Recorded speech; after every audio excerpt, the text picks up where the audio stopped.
नमस्कार, JSK news में आपका स्वागत है। राजवीर सिंह राजू भैया की पुत्री पूर्णिमा सिंह जी का बूथ अध्यक्ष दीपेश राजपूत ने किया स्वागत। आज दिनांक 3 मई 2024 को विधानसभा एटा सदर के ग्राम अल्लरपुर खुर्द में माननीय राजवीर सिंह राजू भैया की पुत्री पूर्णिमा सिंह जी के साथ नुक्कड़ सभा को संबोधित कर भाजपा के पक्ष में वोट डालने की अपील की, जिसमें मोदी जी योगी जी की योजनाओं सुशासन के बारे में बताया। जिस दौरान मौजूद रहे सुशील वर्मा, पूर्व प्रधान भगीपुर एटा व करतला मंडल अध्यक्ष प्रताप सिंह आर्य जी, राघवेंद्र सोलंकी जिला संयोजक भाजपा, उप अध्यक्ष दीपेश लोधी जी, अमर राजपूत सह संयोजक भाजपा अव्यराम जी, राजेश राजपूत, चिराहुल राजपूत, जयर्जुन सिंह जी, राधेश्याम जी, राज बहादुर जी, मुकेश राजपूत एवं सम्मानित अल्लरपुर खुर्द की ग्राम वासियों से आगामी 7 मई को कमल का बटन दबाकर भारी बहुमत से विजय बनाने के लिए की अपील। राजवीर सिंह राजू भैया जिंदाबाद जिंदाबाद, मोदी योगी जी जिंदाबाद जिंदाबाद के गांव में लगे नारे। मैं छोटी सी चीज बताती हूँ, आज के जमाने में जहाँ महंगाई आसमान छू रही है, छोटी छोटी चीजें भी आसमान आज मतलब इतनी महंगाई हो चुकी है, फिर भी आपकी मोदी सरकार ने किसान सम्मान के लिए 11 लाख करोड़ की किफायती खाद के ऊपर सब्सिडी दी है। आपका ट्यूबवेल का बिजली का बिल माफ हो गया है। जो कृषि बजट होता है, सबसे बड़ा बजट, उस पे 5% बढ़ोतरी हो गई है मात्र 1 दशक में।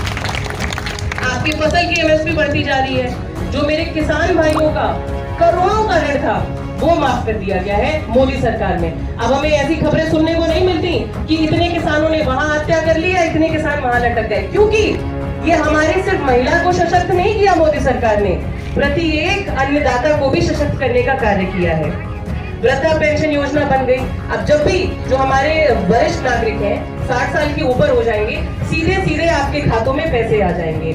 एक और बड़ी बात है मोदी सरकार की आपकी, पहले जहाँ बिचौलिए आपका आधे से ज्यादा पैसा खा जाया करते थे, आज सीधे सीधे आपको मुख्य धारा से जोड़ दिया गया है। आज किसान भाई हो, चाहे हमारी बुजुर्ग हो, चाहे हमारी माताएं हो, आप सबके खाते खुल गए हैं बैंकों में। और अगर कोई भी आप में से जो भी लाभार्थी हैं जिनके जिनके खातों में पैसे आने होते हैं, अब वो सीधे आ जाते हैं सबके खातों में। मेरे किसान भाइयों के खातों में 6000 रुपए आ रहे होंगे।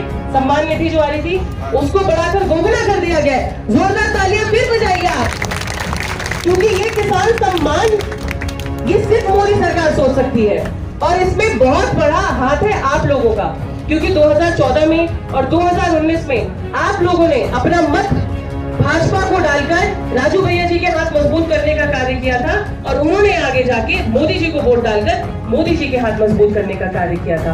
आप मुझे बताइए, क्या पिछले 60 साल की जो विपक्षी पार्टियां राज करके चली गई, क्या उनके शासन में आप सोच सकते थे कि आप किसी से गैस मांगो, चूल्हा मांगो, घर मांगो? एक गरीब की मूलभूत सुविधाएं क्या होती हैं? रोटी, कपड़ा, मकान। आपके बच्चों को मुफ्त में यूनिफॉर्म मिली, जूता, मोजा, बस्ता, किताबें। आवास योजना के अंतर्गत मुफ्त में आवास बने लाभार्थियों के जो श्रृंखला में थे।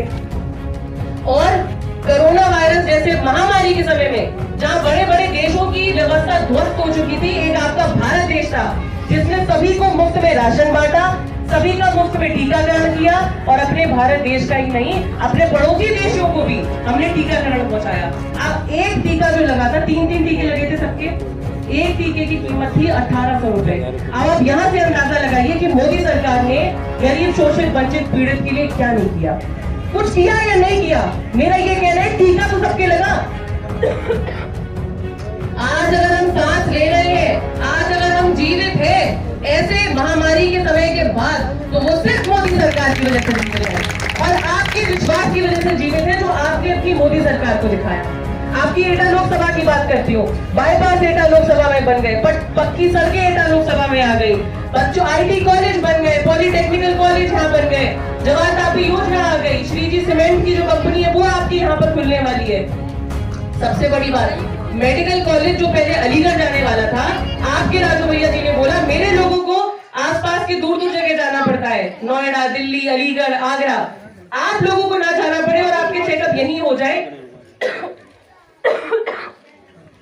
अलीगढ़ से मांगकर राजू भैया जी मेडिकल कॉलेज एटा में लिया है, और आज इतना खूबसूरत A1 first class medical college बनके तैयार हो चुका है आपकी एटा लोकसभा में। जय श्री राम। अब एटा लोकसभा भी पिछड़े लोकसभाओं में नहीं आता, जैसे पहले लड़ाइयां हुआ करती थी ना, खड़ंजे बनवा